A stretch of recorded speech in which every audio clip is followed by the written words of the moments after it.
ما هذا ضلك سياسة صليقة ملتري أنا بس ضلك صليقة دخل وشرمالك iyo Shiinaha iyo Mareykanka iyo dalal kale oo ku sheegay dhamaan safaaradii kooda leeyahay marka ma jirto sabab dal aan aqoonsi haysan oo aan dalka wax siinayna aan safaaradiisan haysan oo u siiyay saldhig military arintaas soo aragta Cabdiwali waa aad u mahadsan tahay Djibouti waa dal inuu Charles saaxiibna nahay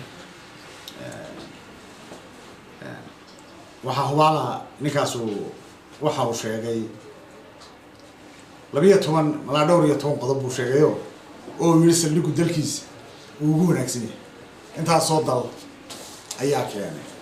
su'aashu waxay tahay ama isaga ha noqdo su'aal geliyay jiritaankeena ama aqoonsi ku sababeeyay ama ha noqoto xamar ama ha noqoto Puntland waa maxay sababta ummadda reer Soomaaliland ay soo weydiiyeen nin kasta oo jamhuuriyadda Soomaaliland ka soo horjeeda cadawga jamhuuriyadda Soomaaliland oo jiritaanka jamhuuriyadda Soomaaliland su'aal gelinaya ama xamar oo kalaba oo leh Soomaaliland ma jirtay anaga naga mid ama Puntland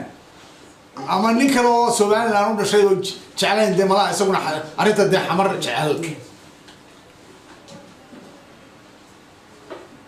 arinta xamar jecel waa maxay sababta ay u diiday inaynu saldhig yeelano waxa weeye waxa la arkaa wuxuu keenayo waxa la arkaa inuu keenayo saaxiibo waxa la arkaa wadalal waaweyn oo adduunka kamida ay Soomaaliland maanta markii ugu horeysay ku soo xirmayaan waxa la arkaa mashaariicda kale ee ka dambaysa ee maxaan ku raadayay saldhigaas uu keenayo waxa la yiri waxa wadada umusha wadana ayaa ilmaha wadana Soomaaliland horta waxa Djibouti hadda dhowr iyo 10 bees u dayiin waxa hubaal Soomaaliland bees kale u damiya haduu inankaas uu sheegay hadlayuu yiri Djibouti dhowr iyo 10 bees Shiina iyo Mareykan iyo Faransiis iyo Jarmal iyo wax oo dhan midba jeebaan gelinaya ummadda jamhuuriyadda Soomaaliland maxay u fahmi leeyahay inaynu innagana ay faa'iideen oo tahay leeyahay isu jirno waa garanaysaa waa sida waxay yihiin horta anu ma fahmini ninka ku doodaya maanta jamhuuriyadda Soomaaliland u dhashay ka soo qaad wadani iyo gudoomiyaha xisbiga wadaniga xalata warbaahimaha marayay ee lahaa maxaan ku dhahdaa markaan soo noqdo hadda la yiraahdo xukunkeyga yimaado baan warbaahimaha marmaraya xukunka dheer maada soo digay soo horjeeda maxaan ku dhahdaa mashaariicdii iyo horumarkii jamhuuriyadda Soomaaliland iyo nabadgelyada badeena ku ilaalinayay muxuu fahmi waayay gudoomiye Cabdiraxmaan Maxamed Cabdilaahi muxuu fahmi waayay Djibouti inay dhowr iyo 10 bees ay haysanayso innagana ay leedahay wiidii wuxuu yahay ma sameyn kartaan oo galaab baa la idinku sameeyay maxaan ku dhahday aqoonsi la'aan baa maxaan ku dhahday ayaan la idinku sameeyay muxuu fahmi waayay in xamar ka soo horjeedo maxaan ku dhahday military base-ka muxuu fahmi waayay Puntland inay ka soo horjeesto muxuu fahmi waayay nin kasta oo aqoonyahan isku sheega oo aan jeclayn jiritaanka jamhuuriyadda Soomaaliland inay jirto in maxaan ku dhahday aanay doonayso base-ka Soomaaliland isagoo ah ninkii saddexaad ee dalkan ka talinayay waxaan leenahay ummadaada iyo xildhibaanadaadii 28 ahaa iyo 144 ahaa gudoomiye soo raac